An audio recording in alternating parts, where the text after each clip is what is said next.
प्रीती संगम नाही तर हा भीती संगम। बीएमसी मधील पराभवाच्या भीतीपोटी भावाला जवळ केलं। नवनाथ बंद यांची ठाकरे बंधूंच्या युतीवरून टीका। ठाकरे बंधूंनी राजकारणामध्ये एकत्र येणं हा ढोंगीपणा। चंद्रशेखर बावनकुळे यांची टीका। तर इतर कोणत्याही मुद्द्यावर एकत्र येत असतील तर आमच्या शुभेच्छा। बावनकुळेंची प्रतिक्रिया। स्वार्थी मशालीला आईस्क्रीमच्या कोनासारखा फेकला। इंजिनाचं निशाण मिटलं। तुमच्या अहंकाराला चटणीसारखं ठेचलं। आशिष शेलारांची उद्धव आणि राज ठाकरेंच्या पक्षावर टीका। तर शेलारांच्या बोलण्यावर मुंबईतील राजकारण सुद्धा चालत नाही। राऊतांचा पलटवार। पुढील 2 दिवसांमध्ये मुंबईच्या जागावाटपावर शिक्कामोर्तब होणार। तिढा असलेल्या जागांवर फडणवीस शिंदेंच्या बैठकीमध्ये चर्चा होणार। सूत्रांची माहिती। तर मुंबईमध्ये भाजप 150+ जागा लढवण्यावर ठाम। नगर परिषद निवडणुकांच्या यशानंतर आता माहितीचं मिशन महापालिका। नाशिक महापालिकेसाठी माहितीमध्ये जागावाटपाचा पेच कायम। तिन्ही पक्षाच्या शहराध्यक्षांच्या चर्चेनंतरही जागावाटपाचं भिजत घोंगडं। उद्यापासून महापालिका निवडणुकीसाठी उमेदवारी अर्ज भरण्यास सुरुवात।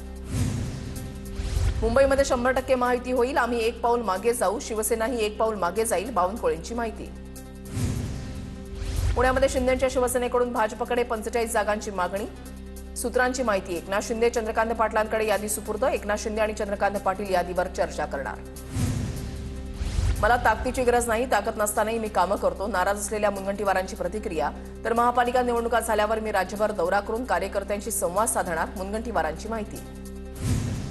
मुनगंटीवारांचं वक्तव्य म्हणजे काम करणाऱ्या कार्यकर्त्यांचा अपमान आहे। अनेक ठिकाणी मंत्रिपद असलेल्या जिल्ह्यामध्ये देखील भाजपच्या उमेदवारांचा पराभव झालाय। मुनगंटीवारांच्या वक्तव्यानंतर किशोर जोरगेवारांची प्रतिक्रिया।